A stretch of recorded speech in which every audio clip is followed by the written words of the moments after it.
Blonde makes a spectacle out of Marilyn Monroe's suffering. Biopics have been all the rage recently, with films about Freddie Mercury, Diana Spencer, Tonya Harding, Billie Holiday, Judy Garland, and Elvis Presley all being released within the last 5 years.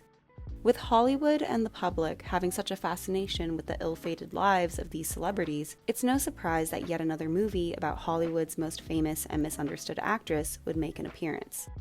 Written and directed by Dominic, who is best known for the 2007 film The Assassination of Jesse James by the coward Robert Ford, Blonde has been subject to controversy and criticism since it first entered production, with negativity being directed at its casting, historical inaccuracies, graphic content, and subject matter. Having now watched the film, I can confidently say that this backlash is more than warranted, and it's perhaps one of the most unpleasant films I've seen in recent years. Besides hypersexualizing Marilyn Monroe, the film is unempathetic in its portrayal of her, making her out to be nothing more than a ditzy, depressed, and desperate young woman who was better off dead. It's not just a difficult movie to watch, but it's also boring, adding absolutely nothing to Marilyn Monroe's story that hasn't been said before, and the only discernible difference between Blonde and other Marilyn Monroe movies is the amount of sex. In today's video, I'll be talking about Blonde and its cruel, callous, and contemptuous depiction of the late Marilyn Monroe. I will be spoiling the entirety of the movie in this review, so don't say I didn't warn you. Also, because of the film's subject matter, there will be brief mentions of substance abuse, sexual violence, mental illness, suicide, and abortion, so viewer discretion is advised. Let's get into it. First and foremost, I want to make it clear that this film, as well as the 2000 novel it's based on, is more fiction than fact. Although Blonde does take inspiration from real events in Marilyn Monroe's life, many things are exaggerated, omitted, or falsified entirely to further the narrative, which intends to explore the difference between Norma Jean and Marilyn Monroe, as well as her objectification by the public and her search for love. The novel's author, Joyce Oates, has made it clear time and time again that Blonde is not a biography, but the marketing for the 2022 film leaves this purposely unclear, and I don't doubt that many people who watched it will be left under the incorrect assumption that the horrific events that occur really did happen to Marilyn. So I think it's only right if we debunk some of those falsehoods, just so you can begin to understand how sadistic this film is. The movie begins by introducing Marilyn, then Norma Jean, as a child, and attempts to foreshadow her mental health struggles by drawing comparisons to her mother Gladys. In the film, Gladys behaves erratically, attempting to drown Norma Jean in the bath in a fit of anger before being sent to a mental hospital where she enters a near catatonic state. Although Gladys was diagnosed with paranoid schizophrenia and spent the majority of Marilyn's life in mental hospitals, there is no evidence that she was ever violent or abusive towards her daughter.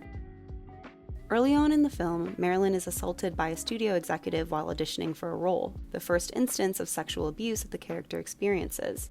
This man is implied to be Darryl Zanuck, the head of 20th Century Fox, who in real life famously disliked Marilyn Monroe and found her to be unattractive. While there's no evidence that the real Zanuck ever assaulted her, he did make her life more difficult, refusing to give her parts that weren't the dumb blonde.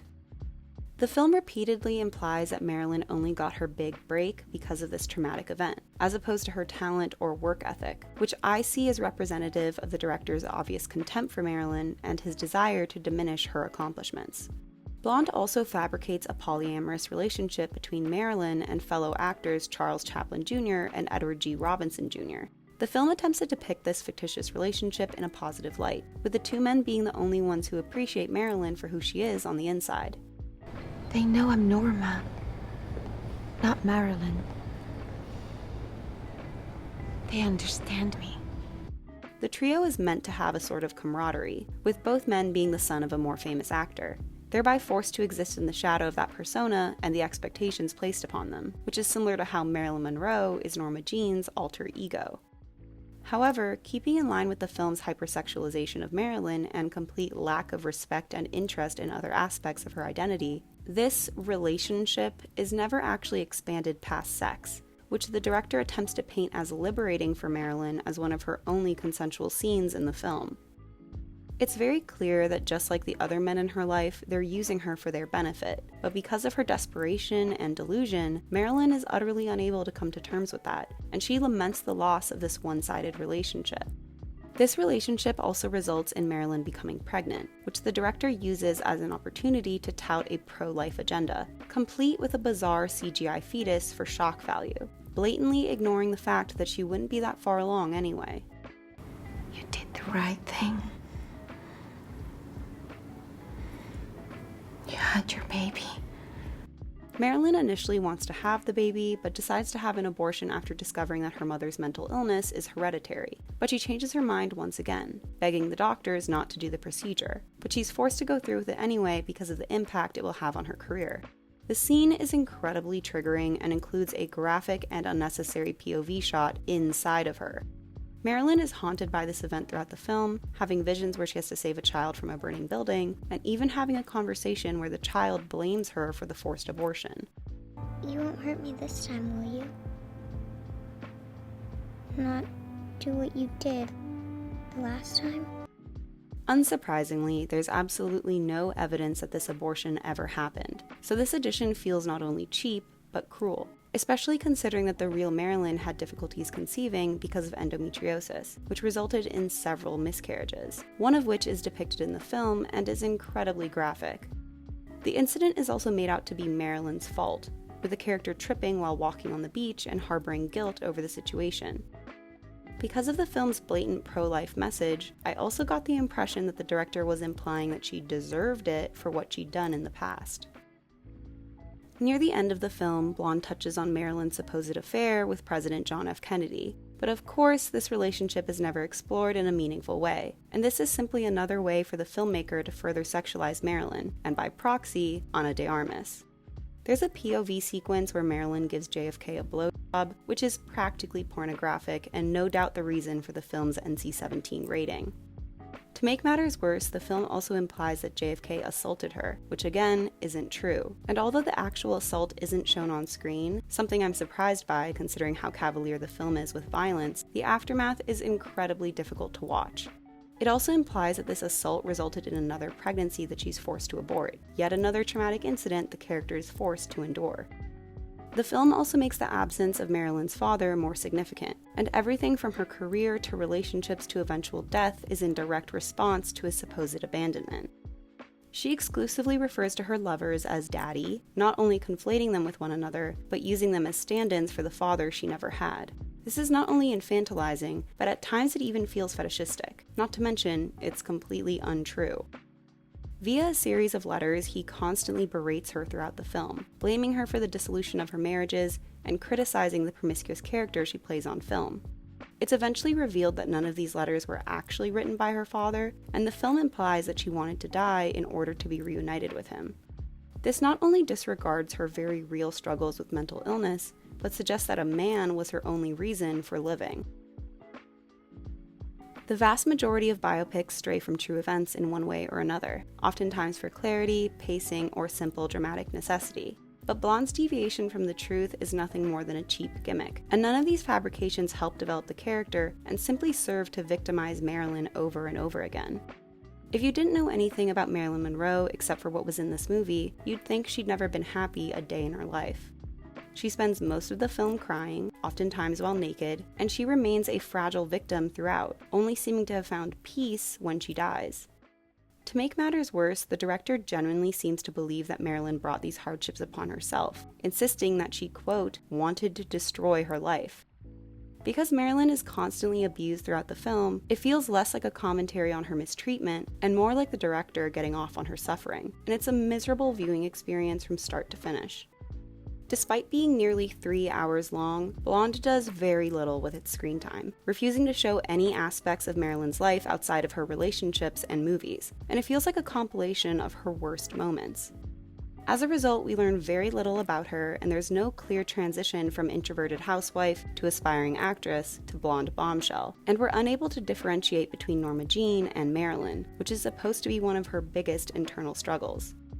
Marilyn Monroe always made it clear that her onstage persona was just an act, and many of her friends described her as reserved, soft-spoken, and even prudish, which makes the film's gratuitous nudity all the more inappropriate. Not to mention that the film ignores the fact that Marilyn cultivated her persona. It wasn't forced upon her. Marilyn's troubles are boiled down to three things: guilt over her abortion, desperation to be loved, and her hypersexualization. However, these are discussed in a very shallow way. Despite seeming like an exploration of exploitation on paper, Blonde is terribly lacking in empathy and kindness, and it loses sight of its own message by ignoring the complexities of Norma Jean in favor of objectifying Marilyn Monroe. Because she's reduced to nothing more than her public image and her sexual interactions with men, the film winds up becoming the very thing that it's trying to critique. Look at the ass on that little girl. Besides Marilyn, the only other female character given a decent amount of screen time is her mother Gladys, who is similarly victimized and sexualized, appearing nude in several scenes. The few other female characters present in the film are deeply unsympathetic, with Marilyn's aunt sending her to a foster home and the studio's secretary turning a blind eye to Marilyn's assault. While this could have been an interesting examination into how women were just as complicit in the mistreatment of Marilyn, it instead comes across as the director being totally uninterested in anyone he couldn't objectify. Plus, this complete lack of female interaction leans into the sexist narrative that Marilyn was difficult and promiscuous, an idea that Andrew Dominic clearly subscribes to, saying, quote, "I think Marilyn was a guy's girl. I don't think she was a woman who had a lot of female friends. She was a person who was extraordinarily self-destructive." I firmly believe that Andrew Dominic not only didn't understand Marilyn, but actively disliked her, and the movie feels like his way of punishing her for things that he deemed to be character flaws. His version of Marilyn is a fantasy, equal parts victim and sex object, and he seems to lust after her in the same moments he admonishes her. In an interview he said, quote, "The film is a rescue fantasy. We feel we have a special intimacy with her character. That's the attraction to Marilyn, that feeling that we're the only ones who understand, that we could have saved her somehow. And maybe the flip side of that is a punishment fantasy, or a sexual fantasy." Putting Dominic's thoughts on Marilyn aside, the novel the film is inspired by has a rather negative perception of her as well, likely because Joyce Carol Oates thought very little of Marilyn as a person. In an interview she once said, quote, "If she had been more her natural self, she would have been recognized as intelligent. In a sense, she fell into the trap. She made herself into the blonde who looks dumb, who's very sexy, and at the same time, she seems to have wanted to be taken seriously as an intelligent person who reads Freud and who reads Thomas Mann and so forth. So she was complicit in her own fate." What this film, and many others about Marilyn Monroe, forget is that there was so much more to her than her relationships and public struggles. She was an incredibly intelligent and driven young woman who wanted nothing more than to be respected. Reducing her to a sexy victim is a complete disservice to her other accomplishments, and I hope that in the future we can see a film that doesn't belittle her, but instead uplifts her. Considering how exploitative and inaccurate this film is, I'd highly recommend skipping out on watching it, at least to prove a point to Hollywood that we're not interested in seeing stories where women are assaulted and abused just for the hell of it. I'm sure a lot of people tuned into this review thinking I'd be discussing the costume design of the film, but it honestly doesn't feel appropriate given the circumstances. What I will say is that Jennifer Johnson obviously put a lot of time and effort into recreating iconic looks from Marilyn's life, and she's one of the only people who've actually noticed that Marilyn's Diamonds Are a Girl's Best Friend look has two-toned gloves. The only qualm I have with the costuming is the fact that Marilyn wears the wrong undergarments, noticeably lacking the bullet bra that defined the time period. As a result, the silhouette of many of her garments is slightly off, making them look more reminiscent of fashions of today than the 1950s. Considering the attention to detail for other elements of the costuming, I wouldn't be surprised if the decision was made by higher-ups in order to appeal to contemporary audiences. I hope you enjoyed this video. Don't forget to like and subscribe, and I'll see you soon. Bye!